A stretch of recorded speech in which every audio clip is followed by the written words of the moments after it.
Assalamualaikum warahmatullahi wabarakatuh. Perkenalkan, nama saya Guni Faizatun, NIM K71221172, mahasiswa program studi PGSD Kebumen, Universitas 11 Maret. Baik, kali ini saya akan menyampaikan materi tentang operasi bilangan cacah, khususnya pada perkalian dan pembagian.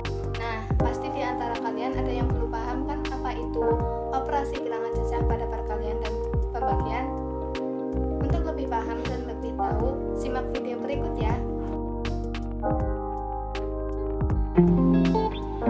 Kalian tahu gak sih bilangan cacah itu apa? Betul, bilangan cacah adalah himpunan bilangan bulat yang tidak negatif atau himpunan bilangan asli ditambah 0. Dengan artian bilangan yang dimulai dari 0, 1, 2, 3, 4, 5, dan seterusnya, tetapi tidak negatif.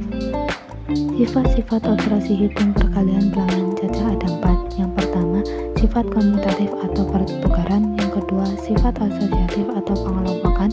Yang ketiga, sifat distributif atau penyebaran. Yang keempat, unsur identitas atau elemen netral. Baik, kita bahas yang pertama, yaitu sifat komutatif atau pertukaran, di mana apabila ada rumus A kali B sama dengan B kali A. Jadi yang tadinya di depan diubah menjadi di belakang, dan dari yang tadinya belakang diubah menjadi di depan. Contohnya yaitu 3 kali 5 sama dengan 5 kali 3, dan hasilnya itu sama. Maka sifat komutatif itu terpenuhi. Yang kedua, sifat asosiatif atau pengelompokan, di mana apabila ada rumus dalam kurung A dikali B tutup kurung kali C sama dengan A kali dalam kurung B dikali C tutup kurung. Jadi yang menjadi ciri khas asosiatif itu apabila ada kurungnya, yang tadinya di depan berubah menjadi di belakang, dan yang di belakang berubah jadi di depan, atau sebaliknya. Agar lebih paham, lihat ke contoh. Dalam kurung 3 kali 4 tutup kurung kali 6 sama dengan 3 kali dalam kurung 4 kali 6 tutup kurung. Maka 12 kali 6 sama dengan 3 kali 24. Hasilnya sama, yaitu 72. Maka ini memenuhi sifat asosiatif. Sifat yang ketiga yaitu sifat distributif atau penyebaran. 1. Operasi perkalian terhadap penjumlahan. Apabila ada rumus A kali B plus C, B plus C itu penjumlahan, maka penyebarannya yaitu A kali B ditambah A kali C. Agar lebih paham, lihat ke contoh. 15 kali 3 ditambah 2, maka penyebarannya yaitu 15 kali 3 ditambah 15 kali 2. Untuk yang pertama itu 15 kali 5 sama dengan 45 ditambah 30, maka hasilnya sama yaitu 75. Maka sifat distributif ini terpenuhi. 2. Sifat distributif terhadap pengurangan. Nah, ini sama persis sama penjumlahan, hanya saja diganti pengurangan. Apabila ada rumus A kali B dikurangi C, maka penyebarannya A kali B dikurangi A kali C. Contohnya 15 kali 3 min 2. Karena 3 min 2 itu dalam kurung, maka dihitung terlebih dahulu. Maka penyebarannya itu 15 kali 3 min 15 kali 2. 15 kali 1 sama dengan 45 dikurangi 30, maka hasilnya sama yaitu 15. Sifat yang keempat yaitu unsur identitas atau elemen netral. Yang pertama, pada operasi penjumlahan adalah 0, maka contohnya 9 tambah 0 sama dengan 0 tambah 9, maka hasilnya sama yaitu 9. Yang kedua, sifat unsur identitas pada perkalian adalah 1. Apabila ada rumus 1 kali A sama dengan A kali 1, maka semua bilangan cacah itu harus dikali 1. Nah, sekarang kita memasuki operasi hitung pembagian bilangan cacah. Pembagian merupakan lawan dari perkalian atau disebut dengan pengurangan sampai habis.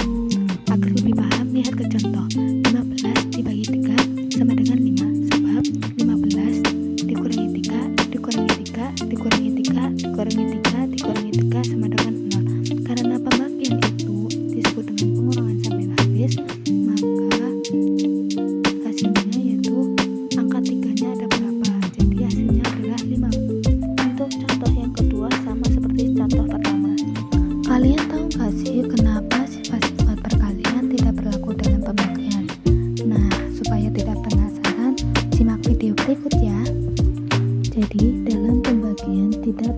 berlaku sifat apapun, karena pembagian itu tepat. Jika 30 dibagi 3, ya itu 30 bagi 3 hasilnya 10, tidak 3 dibagi 30. Untuk membuktikan, yang pertama pembagian tidak bersifat komutatif.